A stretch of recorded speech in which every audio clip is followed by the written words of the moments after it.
Radical, guys. We're all here. Can you believe it? No. Amazing. We're still alive after all this time. It's amazing. Here we are on Zoom again. What do you know? It's amazing. Just zooming through life. Just imagine if they had Zoom when we made Clarity. We would have freaked the fuck out that you could do this. Yeah. Probably not, because it would have just been normal. I know, like, but we're not freaking out right now. But what I'm saying is, like, if our Clarity selves got like thrown into the future to this moment right now, watching us do this, they'd be like, "What the fuck are they?" What is this? What is this magic? Yeah, that's right. The future is full of magic. Yes, the internet was just started. That's how long ago it was. Wow. Yeah, I did an interview today. We were talking about Clarity Times, and I was like, "No, there weren't phones. You don't understand. There wasn't phones. There's no Google Maps. Like assholes had phones.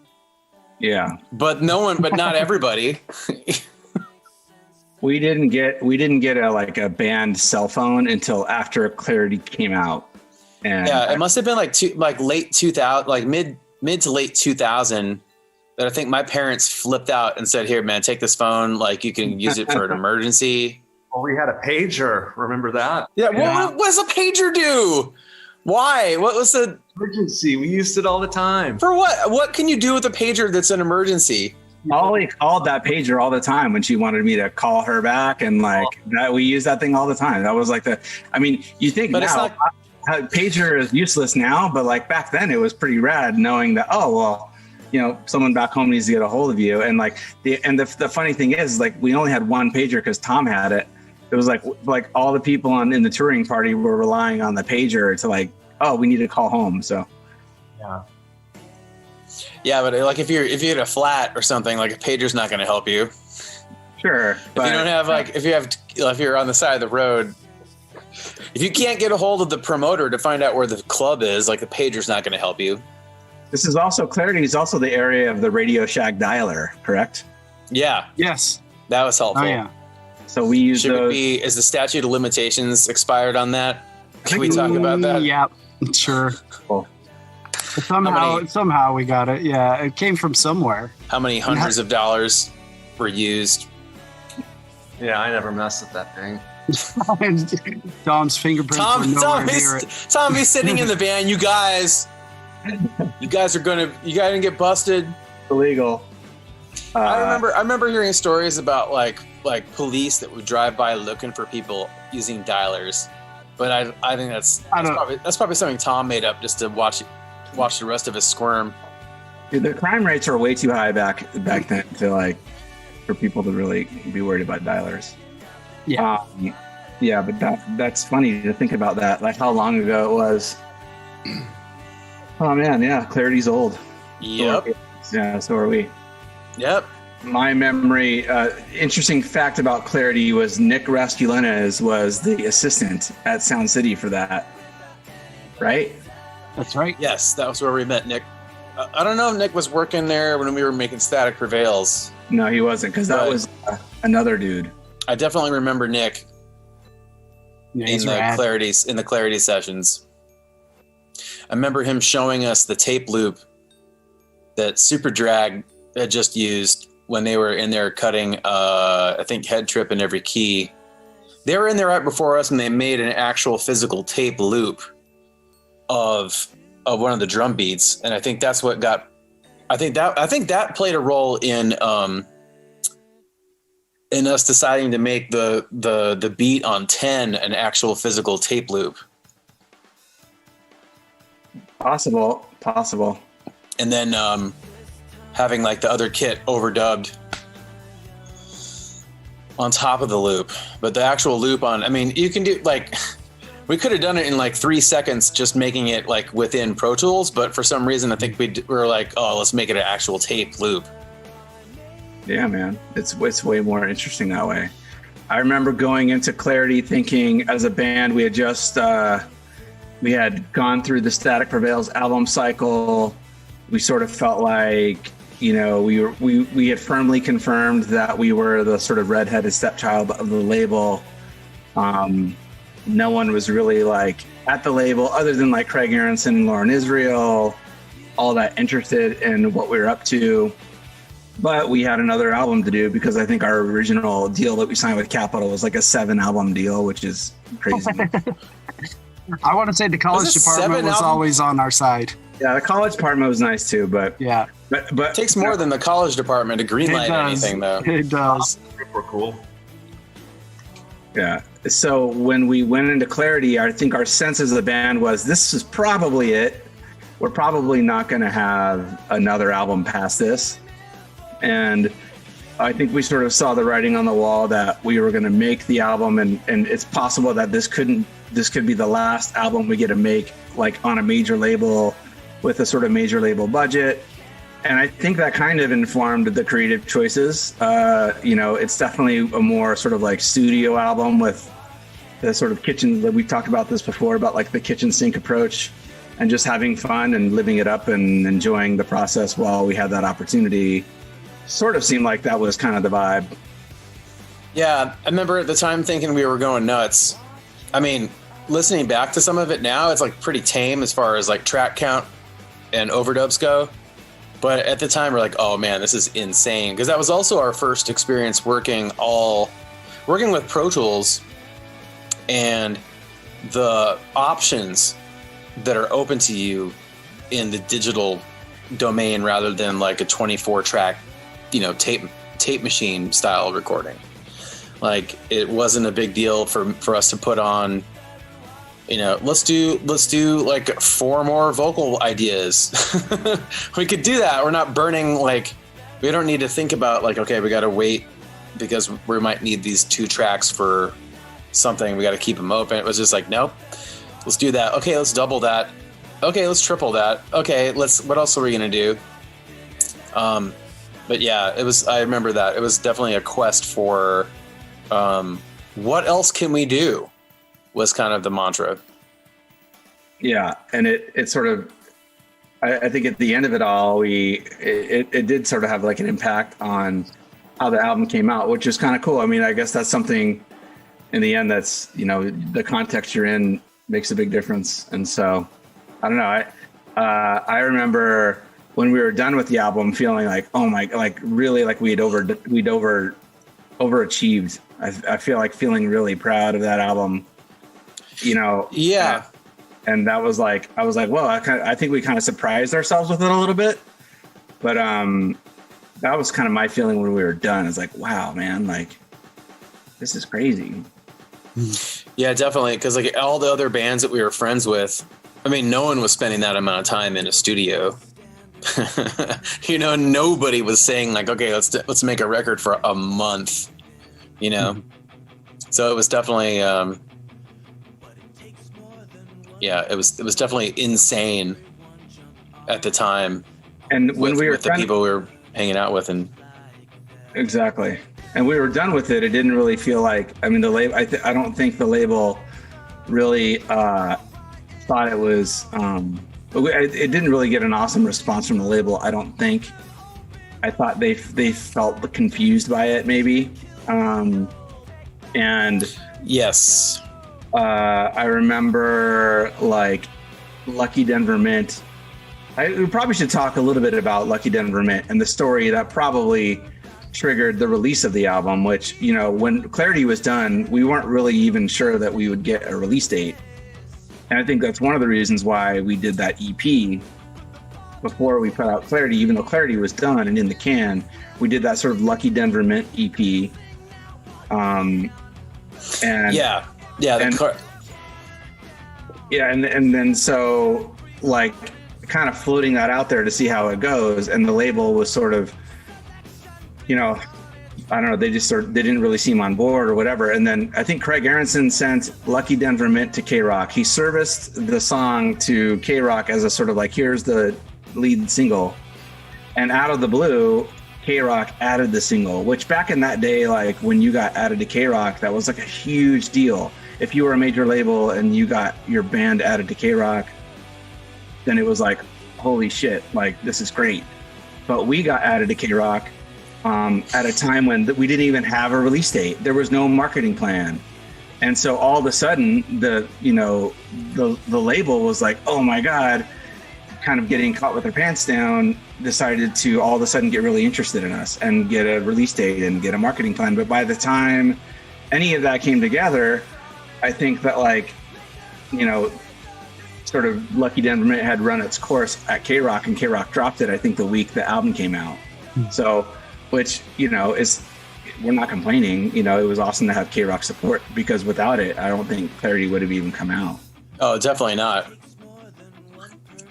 We would have been one of those bands that has a horror story about making a record and then the label just shelves it unless K-Rock added it. Yeah, because it would have been just cheaper for them to shelve it and not spend any more money on it when, there was really no sign that there was going to be any financial gain for Capitol to release that record anyway. But it's almost like just pressing it would put them in the hole. So why? Those were the days that like those, labels would just sign so much money, 12 bands, and hope that one of them gets a break on alternative radio. And I can't remember what was popular then. Like what is it that people were trying to chase then? I don't even remember. Like Crazy Town. And was it like 90, 98, 99? I have no idea, dude. What was cool? Like Bush, maybe, or was that even after? Was that later for Bush? I know on the label it was what the Art Alexis dude. What's the name of that band? Yeah, Everclear. Really, in '99, Everclear was. I think so. I think that they were like Art Alexis was like king shit at Capitol when we were there. Yeah, it might have been like that kind of alt rock.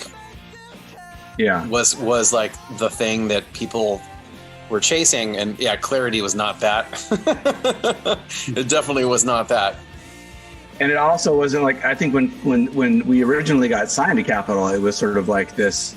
I think it was sort of in that midst of like the pop punk ska craze.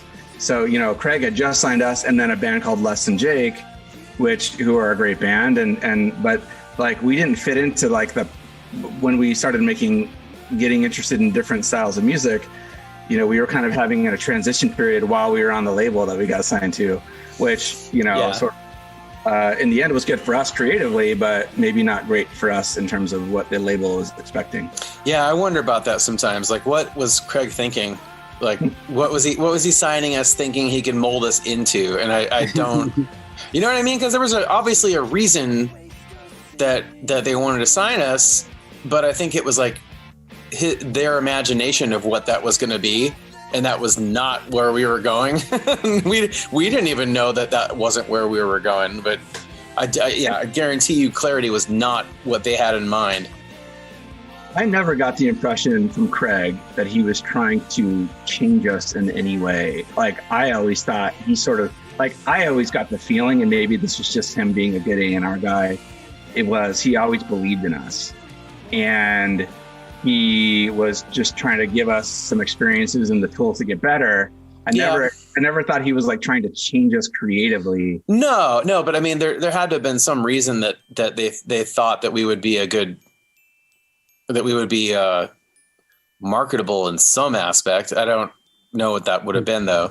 Sure. When we first came to him, we were more of a pop punk band too. Right. Yeah. That's what I mean. Like, so maybe they thought we were kind of going into. Yeah, I remember the college department saying, "Oh, you guys, this is a lot different than the last." But even turning in Static Prevails is a lot different than what they thought.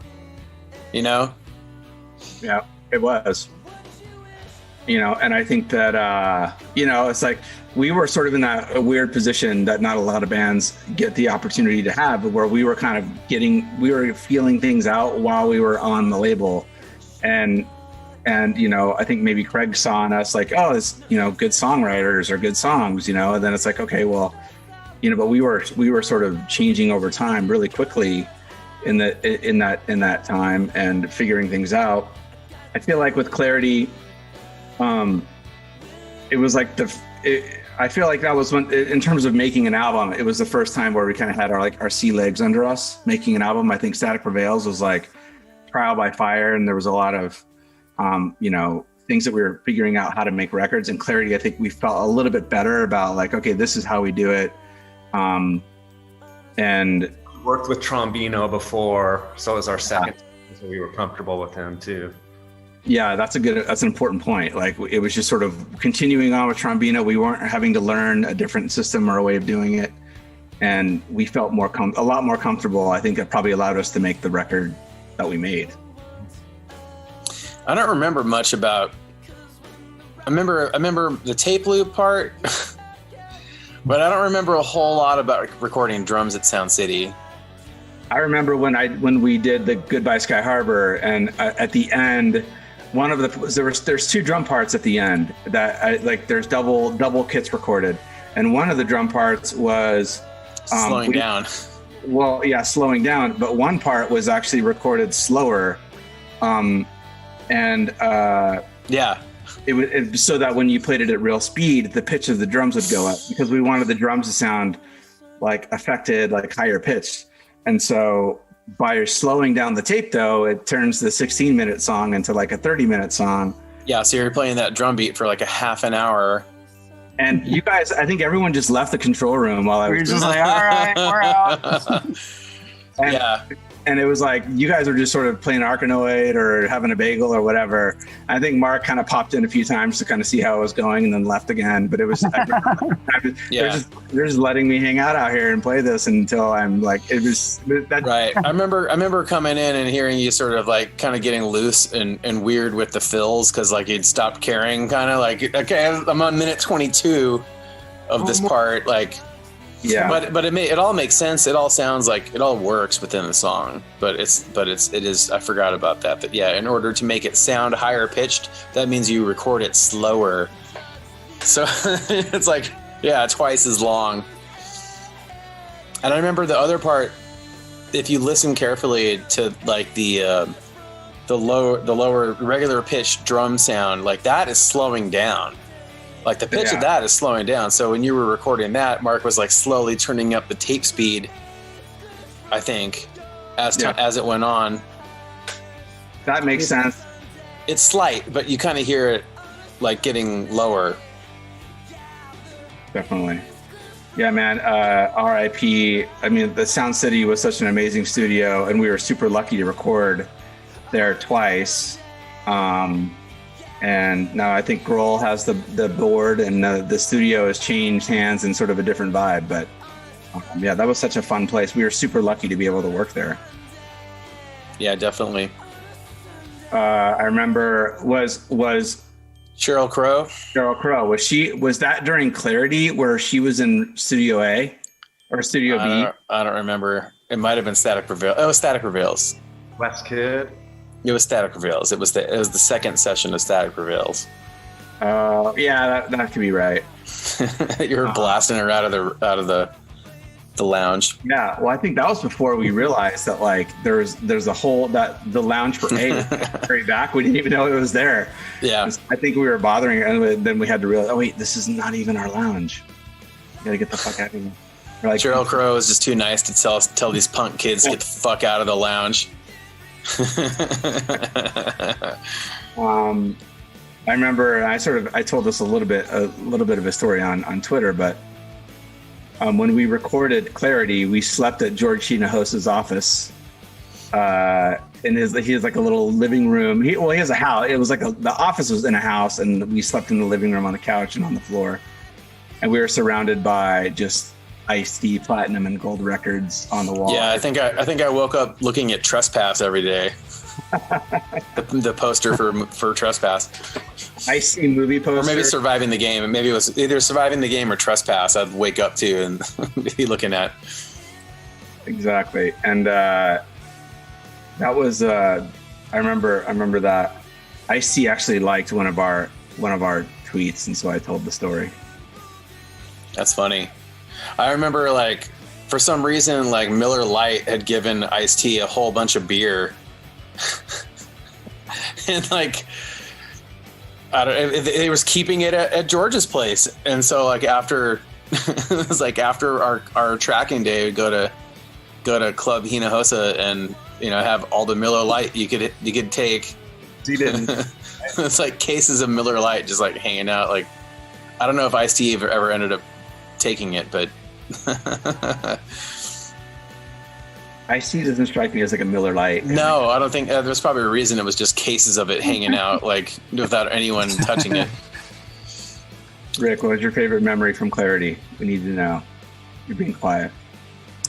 That was my first experience with the Hammond D3 and the Leslie cabinet, the Worley spinny cabinet, and we started them like that, and that's the first thing that everyone and us get to hear. Oh, that's right. Yeah, I think Sylvia Massey. Was it Sylvia Massey's like organ that she had set up for some reason? I think so.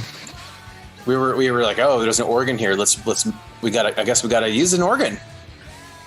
Yeah, that and the fun of just, okay, well, let's rent some bells. All right, yeah, let's bring them in.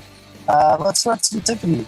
Yeah, just kind of if we had the idea, because we were going kitchen sink, just bring it. All right, let's check it out. Get one in here. Pretty fun. Yeah, that was definitely the vibe.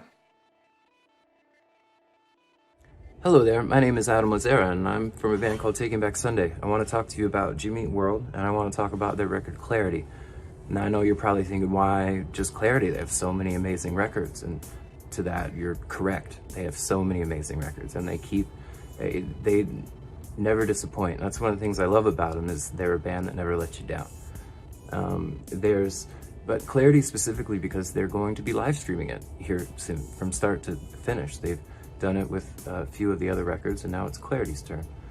That record, when I discovered that record, it came at just the right time in my life. It's like, when like a piece of music, like when you stumble across it at just the right time, it becomes this pivotal moment, and then record is always associated with that moment in your life, and Clarity is that for me. Like, I remember it changed the way that I saw music, and for a lot of my friends too. It really kind of pulled back the blinders for us, and introduced us to this whole new world. There's this funny quote that Chris Martin from Coldplay had. He said that Radiohead paved the way, and they came in and built a strip mall. And I always thought that was funny, and I kind of think that about like Jimmy Eat World with our band. Anyways, that's a whole nother story. The thing about Clarity, I could talk about how it does even to this day, like a Table for Glasses or Goodbye Sky Harbor. Those songs, they do something to me internally that I really can't quite explain, and that to me is a real testament to how powerful and magic rock and roll is, music is. I could go on about that. It would probably be better to tell you that the last time Taking Back Sunday played with Jimmy Eat World, it was this radio show, and it was early in the morning. I was a bit hungover. We had another show the night before and partied a little too hard, friends from out of town. And anyways, I don't know why I included that part, but I saw Jim in the morning in like this catering room, and I completely embarrassed myself because I was trying to tell him about this poster that I'd gotten at the first time I saw them play in this club in North Carolina, and how I had the poster on my wall. I had it in my house with my dad, and when I moved to New York to join the band, I brought the poster with me. It was on that wall too, in that apartment. And I just ended up tripping over my words, and it was so embarrassing. I could feel the tension. And my friend Saxophone was with me, and after Jim walked away, he just looks at me and goes, "Hey man, you all right?"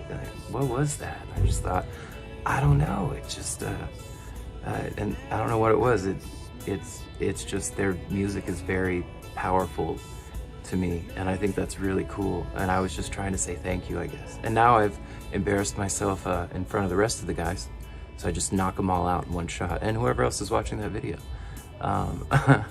But I very much look forward to the live stream, and I look forward to being able to play shows again. So hopefully we could play with them again. And this time I could just come up with another way to embarrass myself in front of all those guys. Okay, bye-bye now. So I got asked to say a few words about one of my all-time favorite records, Jimmy Eat World's Clarity, but I don't know what I can say about Clarity that I'm sure hasn't already been said. Just a revolutionary masterpiece album, years ahead of its time, redefined certainly what we think of emo, but also I would argue redefined rock albums and the idea of using the studio as an instrument. Nobody was really doing that from that genre at that time. And but one thing I will say about Clarity, which I think often gets lost, is how young the band was when they made it. I think like 22, 23 years old, and I don't know what I was doing at 22, but it wasn't making albums like that where it's just this huge, blown out, orchestrally composed widescreen record. And the most amazing thing about Clarity is I remember distinctly hearing it when it came out, and now 20 something years later I will listen to it and it does not sound any different. It still hits me in the same way. It still gives me the same emotions. I am still blown away by the same elements of it. It just does not age. It is going to live forever. Not to sound like too pompous about it, but like that record is going to live on long after we all do. So yeah, I am so grateful for Clarity, and I'm so grateful for that, like, these 4 22-year-old Arizonans pulled it together. I'm not too sure where to even begin with the album Clarity. It is one of those records that's been with me for what seems like my entire life, and every time I listen to it, I can get transported back to 15 years ago or even yesterday and find a way that it's helping me through whatever I'm going through. The first time I heard it, I knew that I would never listen to music or eventually create music the same ever again. Hello, this is Benny Horowitz, and same as you, I love the album Clarity. I think the thing that stands out to me the most is how when it came out, all of us were ready for it. All of us wanted to judge it and critique it, and we heard these beautiful songs and these beautiful samples and all these noises we hadn't heard before. And I think a lot of people with the inner punk rock guilt didn't want to accept that stuff, but one of the great things about Jimmy Eat World is they were free of that guilt, and they've always just been committed to writing the best song available to them, which I think was a great lesson to all of us afterwards. So here's to Clarity, perfect album. I'm gonna go listen to it right now. Bye. So I actually didn't hear Clarity until like 2005. I was 19. I just dropped out of college, moved back with my parents while I tried to figure out what I wanted to do with my life. And I used to drive to Denny's a few times a week to hang out with a few friends from high school who were still living at home or going to local community college. And we'd sit around for a few hours just drinking coffee, chain smoking cigarettes, back when that was the thing you could still do inside. And long story short, one of my friends one night burned me a copy of Clarity, gave it to me. I popped it in my CD player, which was one of those Discman with the tape deck adapters, and listened to it on the ride home, and then listened to it the next night on the ride home, and the night after that on the ride home. And every time, without fail, I would pull into my parents' driveway right as the intro to A Sunday would start up. And now anytime I hear that record, or hear anything off that record, it just reminds me of that time in my life, which was complicated, not necessarily in a great way, but it still sticks with me. And I think that that's music at its best, where it acts as something of a bookmark for life. It's classic, and it's just such a good album. My name is Ian Cohen, and if you're like me, you owned a copy of Clarity on CD, and you can remember opening it and taking out the disc and seeing on the back panel, can you still feel the butterflies? And the first time I saw that, I'm thinking to myself, well, can I listen to the album first and get back to you? Then finding out soon enough, it's a lyric from For Me, This Is Heaven. But also, it's something that strikes at what pop music really promises us, which is to give, this sense of heft and commemoration to these emotions that we have during our most formative experiences. And pretty much all of them seem to be soundtracked by Clarity when I was in my late teens and early 20s.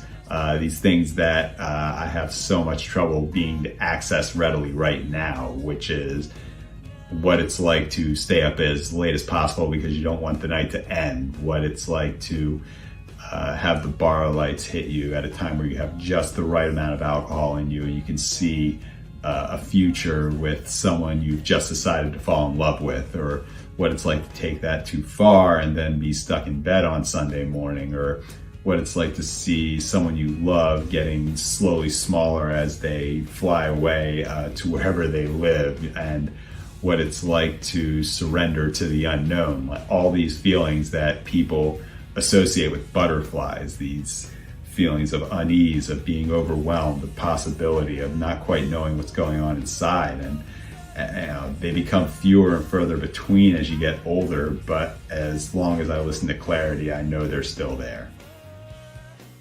Hi everyone, I am Tom Mullen from Washed Up Emo, and I'm the least famous person in this group talking about Clarity. I'm insanely nervous, so I had to write something down.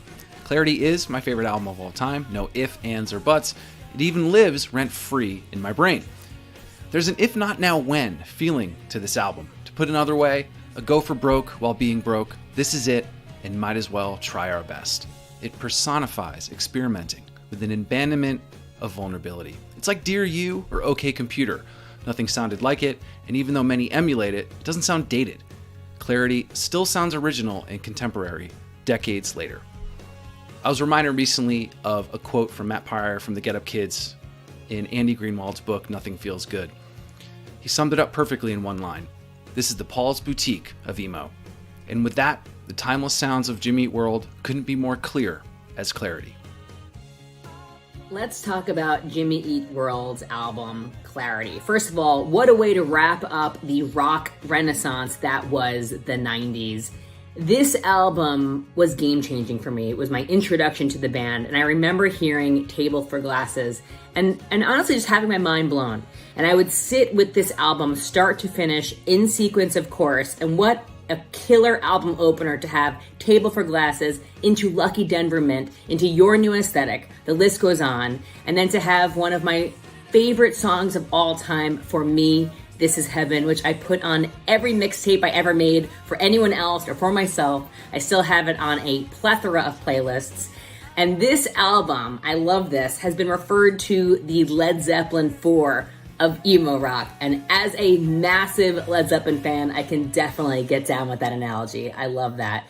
And just a massive congratulations to Jimmy Eat World for continuing to be so prolific and to keep putting out awesome music. And congrats to you guys who are about to see an epic live stream of one of the greatest albums, Clarity. Hello, my name is Mark Hoppus and I play in a band called Blink-182. Congratulations, ladies and gentlemen. Tonight you are going to be pleased with a live performance of Jimmy Eat World's seminal album, Clarity, from 1999. It is one of the best albums ever recorded of any genre in the history of time. This album changed everything that I thought that music could or should be. It changed the way that I thought about what Blink-182 should be.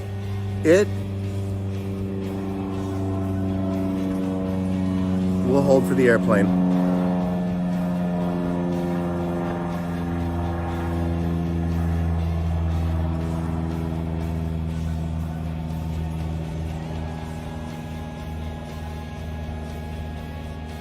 It inspired dozens, if not scores, of bands. It is one of the great moments of recorded history. The music, the songwriting, the production, the performance, the lyrics, the sounds, everything about it is a masterpiece. And now, you get to watch it live. Well, la-de-fucking-da. I've been rocking this shit since 1999. Welcome to the party. Okay, guys. Wow, that's so. It's pretty amazing hearing everyone's thoughts about the record. I want to say thanks a lot for everyone for sharing their stories and posting up with us here. The irony is, when we made the album, it was like we were sort of making it, not thinking it was going to do really anything or go. You know, we didn't think it was going to sell many copies. There weren't like a lot of big expectations for this album when we were making it. So like to be this far removed from it this many years later and to have people have a connection to it in that way is like, if you would have told us that, when we were making it, I think we would have been pretty surprised. Yeah, completely. It's surprising even now. Yeah, true. Kind of. All right. Well, it's time, guys. It's time for the Clarity Chapter 3 Phoenix sessions. Sweet. You guys excited? I'm pumped. Are you nervous?